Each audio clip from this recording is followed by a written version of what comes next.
Hello, everybody. Good afternoon. Happy Wednesday. Gosh, I had to think about that. Bank holiday, it throws everybody, doesn't it? Happy Wednesday and welcome to our May CPD Microburst. This is the fifth in our series of 2023 Microbursts, and the fifth and actually the final one that we're going to be running with the fabulous Sid Madge of Meee Global. Now, Sid's been giving us some fantastic inspiration over the last few months. We've talked about all sorts of things around sort of kindness and magic and happiness and all that good stuff, and we're going to be carrying on that this afternoon, and Sid's going to talk to us about the habit of happiness. So Sid, I'm just going to hand over to you. What do we mean by the habit of happiness? Wonderful, thank you, Hannah. Nice to see everybody. And here are the slides.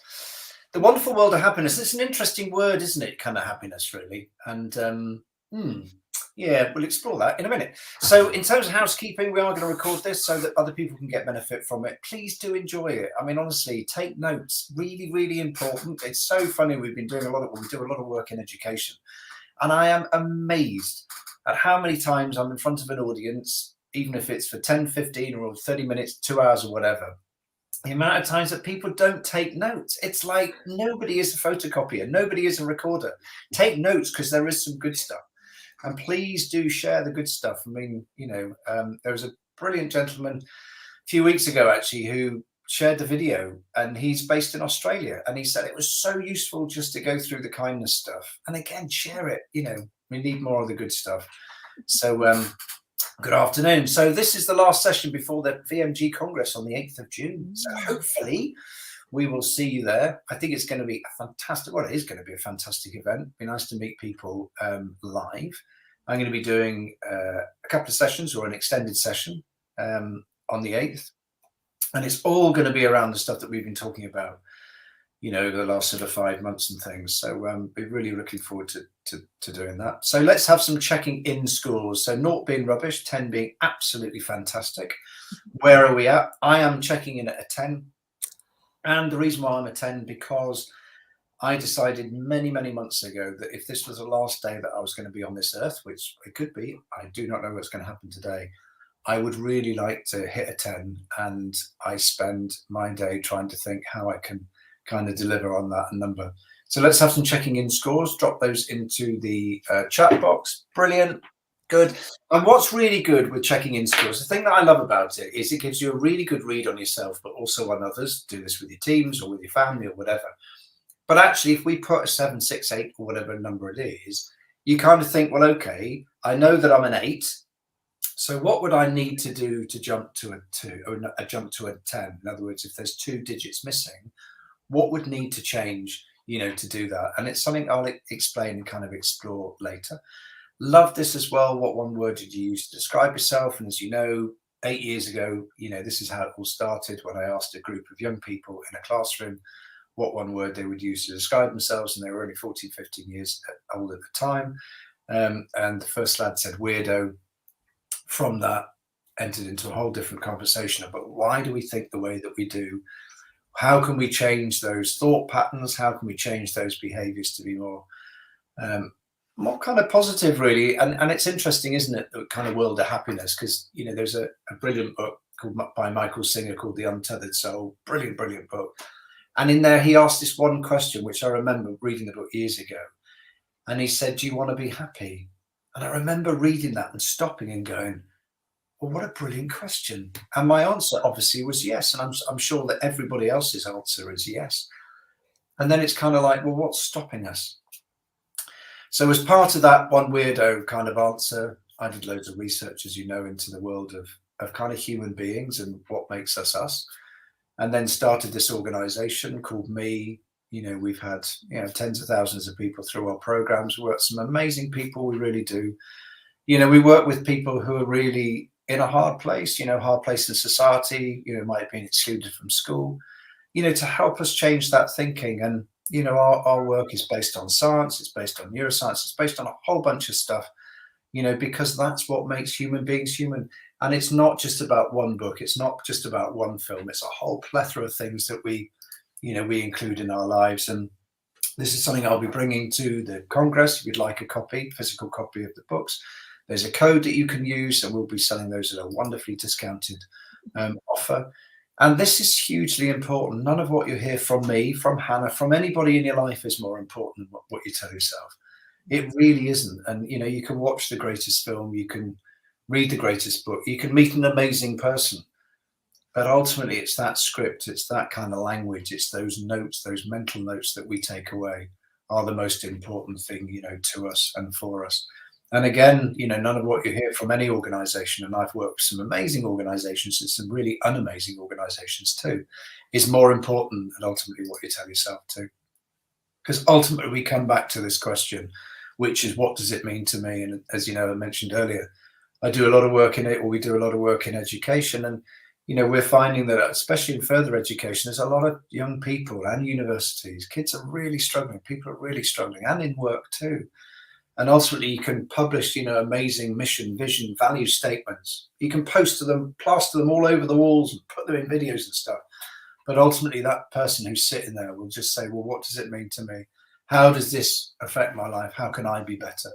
And that's why that question is so, so important. Last month, we talked about the wonderful magic of kindness and how it is the only thing that truly doubles when we share and use it. So let's talk about happiness. And love this. Mentioned this before in previous months. No one is born happy. Sorry.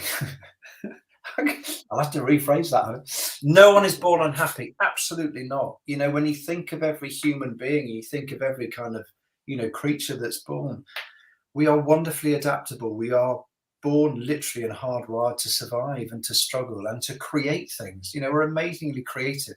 Out of all of the creatures that have lived on the planet so far, you know, we are the most creative and possibly the most destructive in many ways. But we need to be sociable. I mean, we really, really do. And sometimes we just need that little shift in perspective. And it's interesting, you know, when you look at the work of Martin Seligman, brilliant, brilliant man who created this whole thing about, you know, kind of positive psychology. And he said, look, a very, very simple exercise is, as you're going through your day, I mean, and if you want to physically do it, but if you make a note of how many negative thoughts you have and how many positive thoughts you have, if at the end of the day you realize you've had more positive thoughts than negative ones, you start having a more optimistic outlook. That's exactly it. You know, when we think of the world of fears, we're only born with two fears: the fear of falling and the fear of loud noises, obviously to protect ourselves and, you know, to keep ourselves safe. But what's really interesting is you think about all the other fears. We learn those. And I think sometimes we lose that essence of who we are as human beings. I mean, I've got, you know, three very young children, 6, 5, and 3. And what I love about them is they see the wonder and the amazement in everything. I mean, there's also research saying that, you know, young people or 4-year-olds ask about 437 questions in a day. Yeah, amazing, isn't it? And you kind of go that as we become adults, we learn this fear, and our expectations of what we expect from life maybe don't match up. And it's crazy. It really is. And I think sometimes we just need to plug back into that wonderful 4-year-old and just see the world as the most amazing awe and kind of wonderment that it is. And, you know, sometimes, yeah, this is it, happy and happiness. We all want to be more of it. We really do. But are we truly happy? And, you know, whether you read Gallup or whatever the kind of surveys that you look at, apparently globally, 64% of us are. So that's what, six out of 10 people. But what's with the other kind of 3 or 4 people? And that always sort of amazes me. It's like, well, what needs to change in order for me to be happy? And, you know, we know this, don't we, that organizations can't change. They won't change, because ultimately it's the people that do change that create those wonderful organizations. And I just finished a book, or I finished a book a while ago by Phil Knight, which is Shoe Dog, which I loved. I mean, his whole way that he started, you know, Nike and you know, built that company. And the thing that I loved about the book is that we kind of see Nike now as being this huge organization that's been amazing, you know, worth billions and billions. But actually, when you read the book and you look at all the struggles and all of the decisions that he took and his team and all the people that collaborated around the world to make Nike what it is, it was all driven from people. It wasn't the organization that did it. It was the individual people. And there's just recently been a film that's come out on Netflix called Air. which is how they signed Michael Jordan as being, you know, their kind of their basketball star or whatever. It's a beautiful, beautiful film. But also when you read the book as well, which is just absolutely lovely. So again, organizations don't change. It's the people that are so important. And whether you're in a practice or whether you've got a one-man show or whatever that is, it is ultimately about people that are the most important thing. Because when you look at the backdrop of life, you know, whether it's poor leadership or demotivated teams or kind of rising costs or all the kind of stuff, it's there for us all. I mean, it really is, the good stuff and the bad stuff. And in a way, life's major challenges don't really change that much. And, you know, if you go back a couple of thousand years, you know, and you look at the work of some of the early kind of Greek philosophers and kind of thinkers, you know, when they talk about know thyself and kind of Aristotle and all that kind of stuff, none of this is new. It's like, you know, the challenges that man faces, and Viktor Frankl talked about this in Man's Search for Meaning. It's been with us for a long time. So it's an element of, well, what are we going to do about it? And as always, Hannah, I've got a little acronym. Love and an I thought acronym. we love an acronym, though. And I thought I'd leave the last session, the big one, which is called Life, you know, to the end.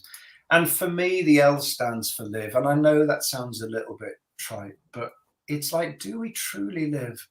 You know, when we're looking at our checking in scores, and, you know, all of us have lost a dear one, you know, either recently or at some point in our lives. And, you know, when I think about, you know, the great sayings, you know, we're all standing on the shoulders of giants.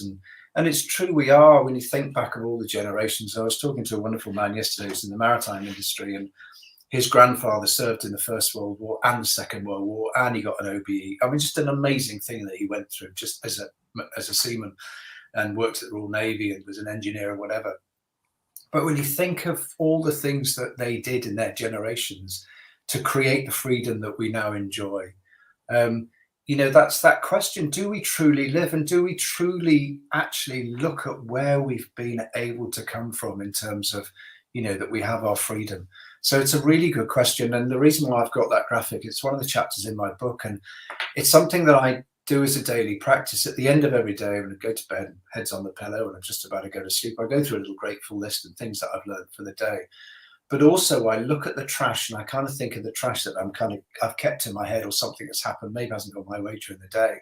And I just empty it. You know, we always take our trash out, don't we? Once a week or once a month or whatever it is. We're happy to get rid of that, but we keep so much mind trash. We really, really do. So it's a good little daily practice. And I think this is important too. It's like every single day we get the opportunity, and I call it a gift. And, you know, if you think about the word life, 2 middle letters are if. If you think about the word gift, 2 middle letters are if. If we think differently, we get that gift every day. And I think that's what I love, that we get the opportunity to reset and to go again. And it was something really borne out for me in Phil Knight's brilliant book about Shoe Dog, which is that, you know, yes, it's going to be hard, but nothing was ever achieved that came easy, you know, that we really truly value. So for me, you know, it's taking that learning from every day and thinking, so how can I do that? You know, how can I benefit myself and the others from this? And I love this. Learning from a great teacher is discovery, not learning. And people say, yeah, but I'm not a teacher. We are all teachers. There is somebody that will look up to you, whether it's in your family or at work or wherever that is. And I think this is such a beautiful point, is that we all have the ability to help people discover something more about their life. And, you know, Paul and I earlier had a session with some people that we work with, and we learned 2 things about, you know, the 2 people that are on screen. One, that Gareth absolutely loves whiskey, and he's just gone up to Scotland and had a little whiskey tour and stuff or whatever. But that Aisling, who's a young student working with us, you know, plays guitar. And there's just wonderful little things that you can discover about people around you in the world that are really, really interesting. Now, this is a saying called Shoshin. I love this, Japanese, beginner's mind. And it's beautiful. And whenever you look at a different language or a different culture, there's always something amazing that you can uncover about that particular culture.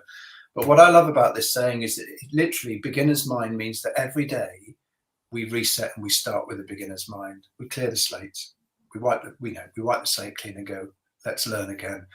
And I love this. And in actual fact, it's literally on my wall in front of me, huge A1 poster, because it's such an important thing to think, okay, every day, yes, we've got legacy. Yes, we've got kind of thoughts and things that have happened before in the past. But actually, to truly live this day to its full potential, it's almost like, let's just forget that stuff and let's adopt that kind of beginner's mind. So I love that. So the I for life is jump in, and I love that. I love that saying, jump in. It's like, it's interesting, wasn't it, with Nike when they said just do it, and the way they came up with that statement. And it is a case of just do it, you know. And somebody always said to me, and we had a team meeting a while ago, and Paul asked a great question: how do we go about doing that? I said, I don't know, but we know what we want to do, and this is what we want to build. How we go about it, we have no idea, but let's just start, jump in, get started. And I think that's so important, really is. And it all starts with this moment. And I know I mentioned this book last month, but it's a hugely important book, certainly in my life. And it's The Power of Now, you know, by Eckhart Tolle. And something in the book that resonates with me every day is that if I cannot make friends with this moment, you know, and I talked last month about people who naturally get anxious, allegedly think too much of the future, people who get depressed, reference and think much too much in the past. So if I want to be truly present and not have that anxiety or that depression, both of which I've suffered from massively in my life, I've got to make friends with this moment right now. So this is the only moment that I'm going to get right now. And if I can't make friends with this moment, I've got to ask myself, why? What is stopping me? And that's why I love that word now. I really, really do. Now, one of my heroes, Leonardo da Vinci, and you know, what's really interesting is I put this picture up in the talks that I do, certainly in colleges and universities. Well, what's really interesting is that I've had very few people who know who this is. And I'm kind of amazed that people don't, you know, recognize. I mean, some people say Charles Darwin, which was fine, but this is obviously Leonardo da Vinci. But what I loved about Leonardo da Vinci is, yes, he was born a bastard son, so he was excluded from, you know, kind of mainstream education, which, you know, was what happened in, you know, 1452 when he was born in Italy. But what I loved about him is his whole discovery through life. His journey was as a disciple of experience. And I think that's something that we lose sight of.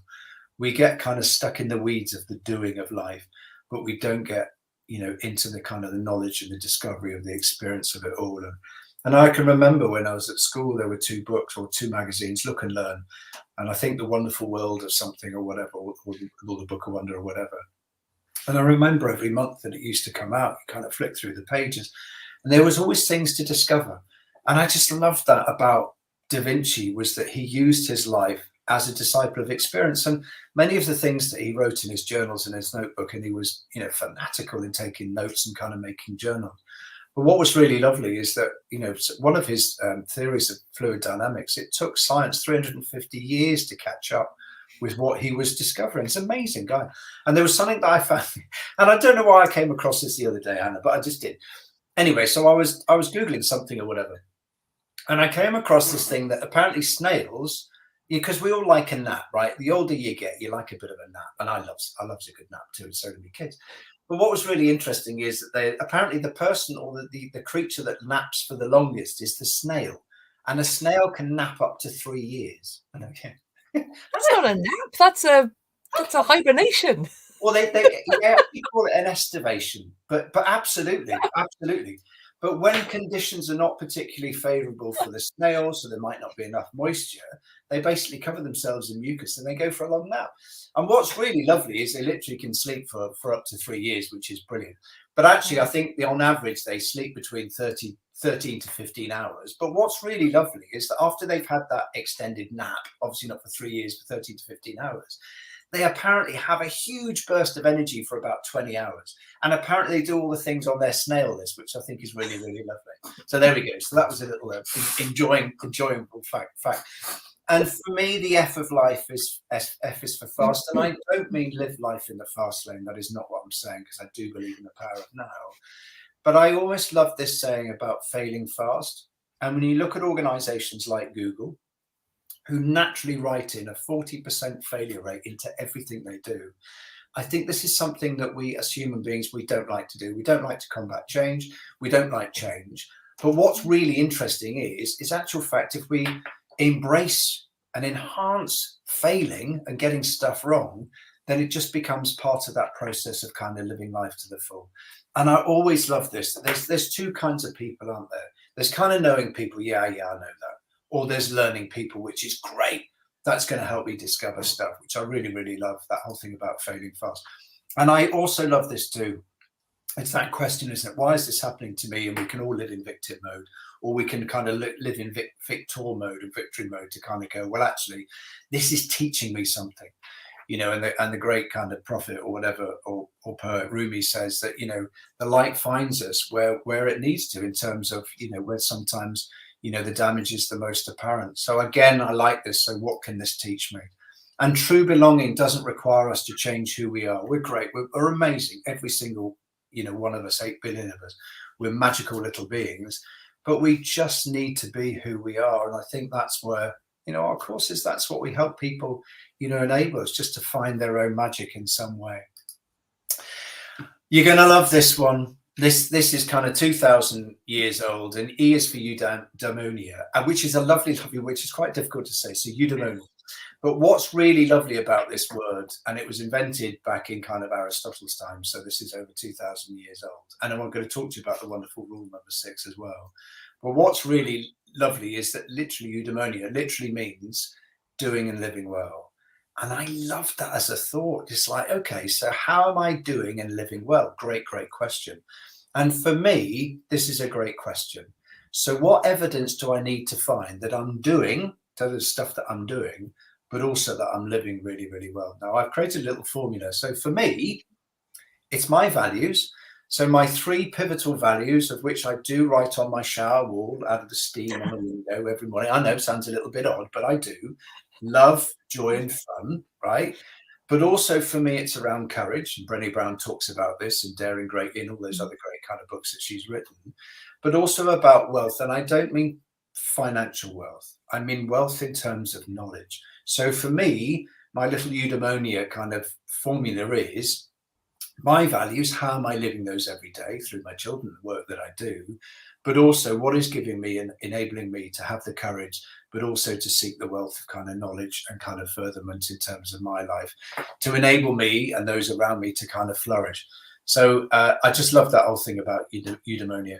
And rule number 6, you're going to love this, honestly. And it's basically, don't take yourself too seriously or so seriously. And it was inspired, and it is inspired by a brilliant book called The Art of Possibility by Rosamund Zander and also Benjamin Zander. It's a brilliant, brilliant book. I mean, it is. I mean, he is a music teacher and she is a psychologist, a very, very clever kind of couple, but they've done some amazing work in the work of music and in the world of kind of education. But he talks about the rule number 6, which is don't take yourself so seriously. And I think we're all guilty of that. We really, really are. And, you know, let's go back to the happiness thing, which is happiness is a balance between deficiency, lack of, and excess. You know, we can't live as ultimately, you know, completely happy all the time. We need the kind of the yin and yang. We need the kind of the good and the bad in order for us to experience that wonderful stuff called happiness. And again, as we know, happiness is a kind of state of being. Right, got 5 minutes left. So I've mentioned this before. If you get the chance, please, please, please do watch this film. Love this film. It'll make you cry. It makes me cry every time I watch it, because you just realize that happiness is in, you know, the discovery of this wonderful world and helping other people too. There is a wonderful booklet. If you'd like to download this, grab the QR code. That's all I've got for you this month. Hopefully that's helped you in terms of the habit of happiness and how we can be more happier. But really think about that acronym of life. Live it. Jump in. You know, the whole thing about, you know, fail quickly and eudaimonia, which is what is you living and doing well. So there we go, Hannah. That's me done for the month. Fabulous. Thanks ever so much, Sid. I love the eclecticness of all the references that you bring in. We've got anything from thousands of years old right up to your 4-year-old asking thousands of questions a day. I love the variety of sort of influences and inspirations that you bring in.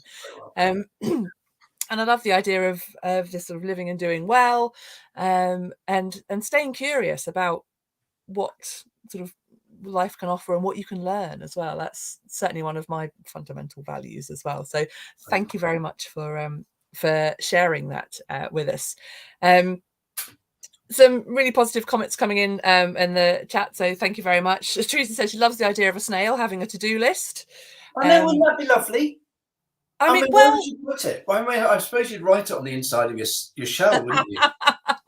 well, the local snails to-do list seem to be eating my seedling, so I'm not massively thrilled about that. Yeah, I've got to say But same. yeah, I love that as an. You can imagine that as a little cartoon, can't you, with a little life lesson in it. But yeah, so thank you very much, Sid. Thank you very much for this afternoon and for the whole series that you've been along and shared with us over the last 5 months. It's been absolutely fantastic to have you along.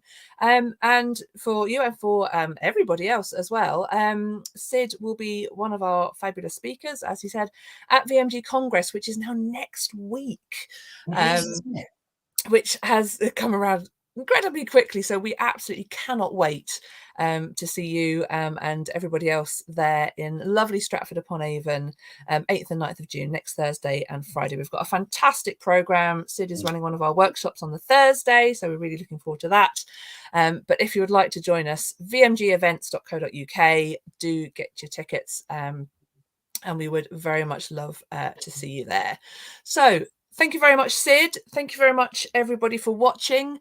Enjoy the rest of your afternoon, and we will see you in Stratford next week. That's amazing. Yeah, thanks very much, everyone. It's been really lovely. Thanks, everybody. Bye-bye.